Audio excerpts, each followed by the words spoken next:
আসসালামু আলাইকুম। আপনাদের সামনে নতুন আরেকটি রেসিপি নিয়ে হাজির হয়েছি, সেটা হচ্ছে চিকেন মোমো। আমরা কম বেশি অনেকে মোমো খেতে পছন্দ করি, কিন্তু অনেকে মনে করেন মোমো বানানো অনেক বেশি ঝামেলার কাজ, তাই মোমো বানাতে চান না। কিন্তু আশা করি আমার রেসিপিটি দেখে আপনারা একদম সহজ পদ্ধতিতে মোমো বানানো শিখে যাবেন। চলেন তাহলে রেসিপিটি দেখা যাক। রেসিপিটি বানানোর জন্য আমি প্রথমে একটি ব্লেন্ডারে 1 কাপের মতো চিকেন নিয়ে নিয়েছি, বোনলেস চিকেন নিয়েছি এবং সাথে দিয়ে দিচ্ছি 2টা কাঁচা মরিচ এবং সেটাকে ভালো মতোভাবে ব্লেন্ড করে চিকেন কিমা তৈরি করে নেব। এখন অন্য একটি প্যানে প্রায় 1.5 টেবিল চামচের মতো তেল নিয়েছি এবং সাথে দিয়ে দিচ্ছি কিছু পরিমাণ পেঁয়াজ কুচি। আপনারা পরিমাণ মতো পেঁয়াজ কুচি দিবেন, যে যতটা পরিমাণ চিকেন ব্যবহার করবেন ঠিক সেই পরিমাণ আপনারা পেঁয়াজ কুচি ব্যবহার করবেন। যখন পেঁয়াজটা একটু ব্রাউন কালার হয়ে আসবে তখন এখানে দিয়ে দিব পরিমাণ মতো লবণ।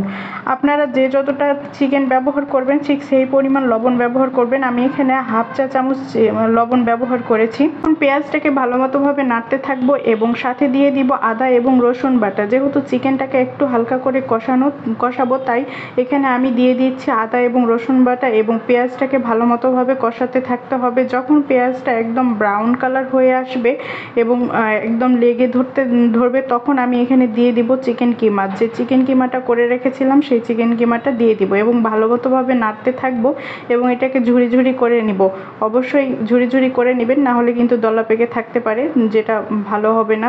যেহেতু মোমোর ভেতরে একদম ঝুড়ি ঝুড়ি করে দিব, তো এই জন্য ঝুড়ি ঝুড়ি করে নেবেন এবং সেখানে দিয়ে দিব পরিমাণ মতো আমি এখানে টমেটো সস। আপনারা চাইলে কমিয়ে বাড়িয়ে নিতে পারেন। আমি এখানে প্রায় এক টেবিল চামচের মতো টমেটো সস দিয়েছি এবং হাফ চা চামচের মতো আমি দিয়ে দিয়েছি সয়া সস।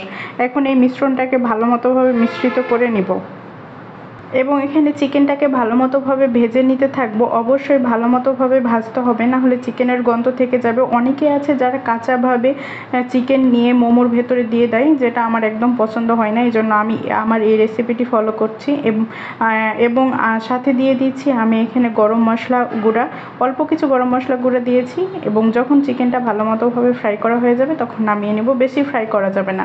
এখন অন্য একটি বাটিতে আমি 1 কাপের মতো ময়দা নিয়ে নিয়েছি, আপনারা আটাও নিতে পারেন এবং পরিমাণ মতো লবণ দিয়ে দিয়েছি। এখন এখানে দিয়ে দিচ্ছি প্রায় 2 টেবিল চামচের মতো এখানে সয়াবিন তেল।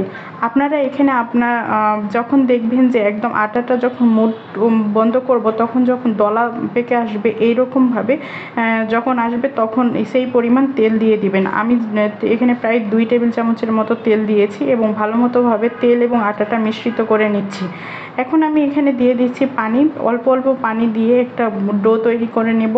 এখানে মোমো বানানোর জন্য একটা ডো তৈরি করে নেব। খুব শক্ত ডো তৈরি করব না, আবার অনেক নরমও ডো তৈরি করব না। এখন ছোট ছোট পিস করে স্ক্রিনে দেখতেই পাচ্ছেন আমি রুটির মতো করে বেলে নিচ্ছি। একদম সবগুলোকে এক সাইজের করে করতে চাইলে প্রথমে অল্প অল্প করে আটা আগেই ঝরিয়ে রেখে দিবেন এবং এভাবে বেলে নেবেন এবং যতটা সম্ভব পারা যায় পাতলা করবেন, কারণ পাতলা না হলে মোমোটা মোটা হয়ে যাওয়ার সম্ভাবনা থাকে, খেতেও কিন্তু ভালো লাগে না। তাই যতটা পারা যায় অবশ্যই রুটিটাকে পাতলা করে নেবেন। স্ক্রিনে আমি যেভাবে বানাচ্ছি ঠিক সেভাবেই বানাবেন এবং মোমোর ভেতরে যে পুরটা তৈরি করে রেখেছিলাম সেই পুরটা এখন দিয়ে দিব। আপনাদের পরিমাণ মতো পুর দিতে পারেন।